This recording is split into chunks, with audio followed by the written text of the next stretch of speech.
Welcome to what car India. Hyundai India ने आज अपनी प्रीमियम एसयूवी टूसॉन अनवेल की है। जल्दी से इसके एक क्विक वॉक अराउंड पर आपको ले चलती हूँ, बताती हूँ क्या चीज़ें यहाँ पर बनती हैं। सामने सबसे पहले आपको ये ग्रिल नज़र आता है, ब्लैक क्रोम में दिया हुआ है यहाँ पर ग्रिल।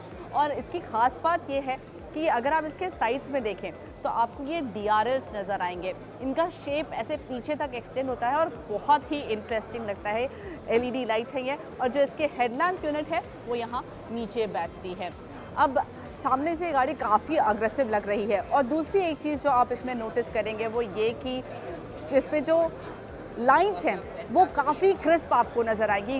हर तरफ आपको यहाँ पर क्रिस्प लाइंस नज़र आएंगी। अगर आप ऊपर देखें यहाँ पर बुनट पर, तो यहाँ पर काफ़ी शार्प क्रीसेस आपको नज़र आएंगी बुनट पर, और साइड प्रोफाइल में भी आपको ये साइड पे जो है शार्प क्रीसेस नज़र आएंगी। यहाँ पर एक डिटेल देखिए, यहाँ ये जो लाइन है ये शार्पली पीछे की तरफ जाती है और एक ट्रायंगल वहाँ पर बनता हुआ नज़र आएगा। अभी डोर खुला हुआ है लेकिन मैं आपको थोड़ी देर में दिखाती हूँ। देन यहाँ पर आपको ये अलॉय व्हील्स दिखाई दे रहे हैं। साथ ही नोटिस करिए यहाँ पर आपको ये स्क्वायर व्हील आर्च नज़र आएगा। अब जो ये मैं आपको क्रिस्प लाइन दिखाई थी, देखिए ये पीछे एक ट्रायंगल सा यहाँ पर बनाती है और फिर यहीं से शोल्डर लाइन शुरू हो जाती है जो कि शोल्डर को डिफाइन करते हुए पीछे तक जाती है। साइड प्रोफाइल में जो इसकी क्रिस्प लाइंस है वो ज़्यादा ही आपको प्रोमिनेंटली नज़र आएंगी। काफ़ी सारे आपको कट्स दिखाई देंगे यहाँ पर साइड प्रोफाइल में, और एकदम शार्प लुक देते हैं इस गाड़ी को। ऊपर अगर आप नोटिस करें तो रूफ रेल्स दिए गए हैं, ब्लैक कलर में यहाँ पर नज़र आ रहे हैं रूफ रेल। और आपको मैं यहाँ पर ये भी बता दूँ कि टूसॉन में आपके पास डुअल टोन एक्सटीरियर्स का भी ऑप्शन होगा। एक डिटेल यहाँ पर ज़रूर नोटिस करिए, और वो है यहाँ पर जो ये लाइनिंग दी गई है ऊपर क्रोम की, वो पीछे आके ये एक अच्छा सा डिज़ाइन एलिमेंट बनाती है। और यहाँ पर भी आपको ये डिज़ाइन एलिमेंट दिखाई देगा। ये स्ट्रिप पीछे की तरफ आती है जिसमें ये डिज़ाइन एलिमेंट ऐड किया गया है। नाउ आपको इसके रियर की तरफ ले चलती हूँ। यहाँ पर इसके जो टेल लैम्प्स हैं वो बहुत खूबसूरत है। देखिए एकदम शाइनी यहाँ पर एक इफेक्ट आता है, जूल टाइप लगता है। और जो टेल लैम्प्स हैं वो एक सिरे से दूसरे सिरे तक भी जाते हुए आपको नज़र आएंगे। आई थिंक इस गाड़ी का काफ़ी इंटरेस्टिंग एलिमेंट है। इसके टेल लैम्प्स बिल्कुल अलग स्टैंड आउट करते हैं क्योंकि यहाँ पर ये ट्विन ट्रीटमेंट दिया गया है, देखने में काफ़ी अच्छा लगता है। ये जो टेलगेट है यानी कि जो पीछे का बूट ओपनिंग का जो सिस्टम है वो पावर्ड है, तो यहाँ पर आप देख सकते हैं वन टच से ये खुल जाता है और यहाँ पर बटन दिया गया है, उससे ये बंद हो जाएगा। अब इसका एग्जैक्ट साइज़ कितना है ये फ़िलहाल हमें Hyundai ने नहीं बताया है। Hyundai ने हमें सिर्फ ये बताया है कि इस गाड़ी की लेंथ कितनी है। इसकी लंबाई है 4630 मिलीमीटर्स, विड्थ 1865 मिलीमीटर्स और हाइट है 1665 मिलीमीटर्स। व्हील बेस इसका है 2755 mm का। और इसको बंद करने के लिए यहाँ पर आपको ये बटन यूज़ करना है। एक चीज़ ज़रूर नोटिस करेंगे आप यहाँ पर कि कोई आपको रियर वाइपर नहीं दिखाई दे रहा, और वो इसलिए क्योंकि इसका रियर वाइपर हिडन है ऊपर की तरफ। Hyundai का ये भी कहना है कि इस गाड़ी का व्हील बेस पहले से ज़्यादा है, तो चलिए रियर सीट पर बैठकर देखते हैं कितना स्पेस आपको मिल जाएगा। तो एक्चुअली यहाँ पर स्पेस तो अच्छा है और फुट स्पेस भी मेरे लिए काफ़ी अच्छा है, आराम से बैठ सकते हैं। और एक चीज़ और आपको बता दूँ, ये जो सीट है वो रिक्लाइनिंग फंक्शन के साथ आती है, तो आप इसे आगे और पीछे अपने हिसाब से कर सकते हैं। यहाँ पर आर्मरेस्ट विद कप होल्डर्स दिए गए हैं।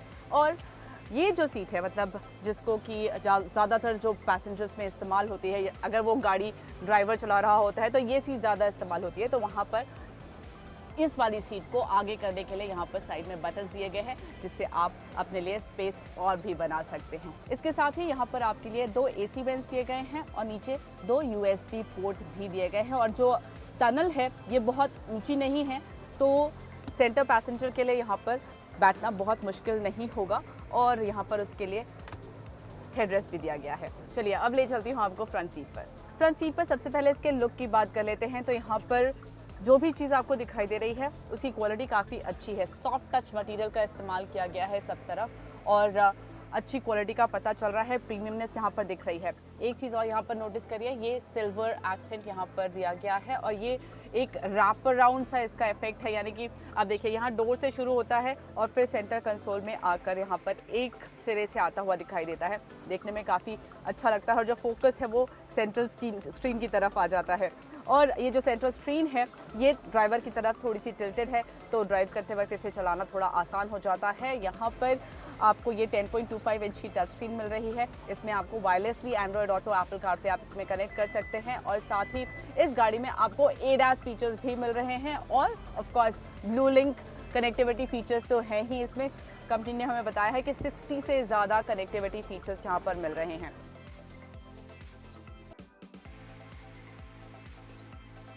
अब एक चीज़ और जो कि सबको काफ़ी पसंद आती है वो बता दूं, यहाँ पर आपको पैनोरामिक सनरूफ मिल रहा है। यहाँ से शुरू होता है और पीछे तक जाता है, so that's also pretty interesting. और एक और इंटरेस्टिंग बिट यहाँ पर आपको बताऊँ वो ये कि आप देखें यहाँ पर अगर ध्यान से, तो ये जो आपको डॉट डॉट्स नज़र आ रहे हैं ये एक्चुअली AC वेंट्स है। इस गाड़ी में आपको मल्टी एयर मोड्स मिल रहे हैं। इसका मतलब ये है कि इसमें एक डिफ्यूजिंग का भी फंक्शन है। जनरली जब हम AC वेंट चलाते हैं तो जो ब्लोअर होता है वो हमारे ऊपर हवा फेंकता है, लेकिन यहाँ पर एक डिफ्यूजिंग का फंक्शन है, यानी कि हवा डिफ्यूज़ होके आएगी तो आपको एक बेहतर एक्सपीरियंस मिलेगा। And that also reminds me to tell you कि यहाँ पर आपको वेंटिलेटेड सीट्स भी मिल रही हैं। अब इस गाड़ी में आपको ड्राइव मोड्स मिल रहे हैं और साथ ही टेरेन मोड्स भी मिल रहे हैं। सामने की ये जो स्क्रीन है यानी कि जो ड्राइवर डिस्प्ले है ये भी पूरी तरह से डिजिटल है और इसमें आपको, जैसा कि हमने अल्काज़ार में देखा था, ब्लाइंड स्पॉट मॉनिटर मिलता है, यानी कि जिस भी तरफ का आप इंडिकेटर ऑन करेंगे उस तरफ का जो ORVM पर कैमरा लगा हुआ है उसका आउटपुट यहाँ पर दिखाई देगा, जिससे आपके लिए टर्न्स वगैरह लेना आसान हो जाता है। इसके साथ ही आपको इसमें बोस का सराउंड साउंड सिस्टम मिल रहा है। अल्काज़ार के जैसे ही इसमें भी आपको 8 speaker Bose surround sound system मिल रहा है। अब एक बार स्टीयरिंग पर नज़र डाल लीजिए क्योंकि ये देखने में बहुत ही अच्छी है। इट्स वेरी स्पोर्टी लुकिंग, काफ़ी कूल लगती है। और यहाँ पर एक छोटी सी चीज़ आपको और बता दूँ कि ये जो सीट्स हैं ये ड्राइवर सीट मेमोरी फंक्शन के साथ आती हैं। ये जो सीट है ये पावर्ड एडजस्टेबल है, तो आप इसको पूरी तरह से अपने हिसाब से एडजस्ट कर सकते हैं। 2 यहाँ पर सीट्स की सेटिंग है जिसमें आप इसको प्रीसेट करके रख सकते हैं, यानी कि जब आप उन बटन्स को प्रेस करेंगे तो जिन सेटिंग्स में आपने सेट की है वो सीट्स पर ये सीट्स आ जाएंगी। चलिए अब नज़र डाल लेते हैं इस गाड़ी में मिलने वाले सभी फीचर्स पर।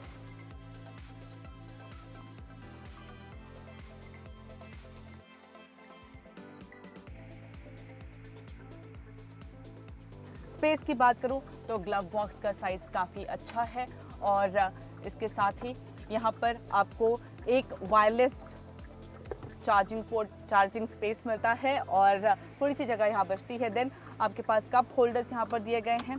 आर्मरेस्ट के नीचे अच्छी खासी जगह है जहाँ पर आप सामान रख सकते हैं। देन डोर में भी जगह है, डोर में पॉकेट्स में जगह है जहाँ पर सामान रखा जा सकता है। क्वालिटी की बात करें थी तो यहाँ पर बता दूँ कि जो डोर पैड है वो भी सॉफ्ट टच है, तो आपको यहाँ पर बेहतर फील मिलती है। Now let me also tell you कि इसमें आपको इंजन ऑप्शंस क्या क्या मिल रहे हैं। 200 पेट्रोल और डीजल इंजन के साथ आएगी। डीजल के लिए आपको मिल रहा है 2 लीटर इंजन जो कि 186 HP की पावर देता है और टॉर्क है इसमें 416 Nm का। ये पेयर किया जाएगा 8 स्पीड ऑटोमेटिक के साथ। वहीं पेट्रोल में भी 2 लीटर का इंजन है, इसकी पावर है 156 HP, 192 Nm का टॉर्क है और ये 6 स्पीड ऑटोमेटिक के साथ आता है। टूसॉन कम्पीट करती है जीप कंपस, फोक्सवैगन टिगुआ जैसी गाड़ियों के साथ और इसका लॉन्च एक्सपेक्टेड है इसी साल अगस्त में। कैसी लगी आपको टूसॉन, हमें कमेंट पे लिखकर ज़रूर बताइए and don't forget to subscribe to what car India.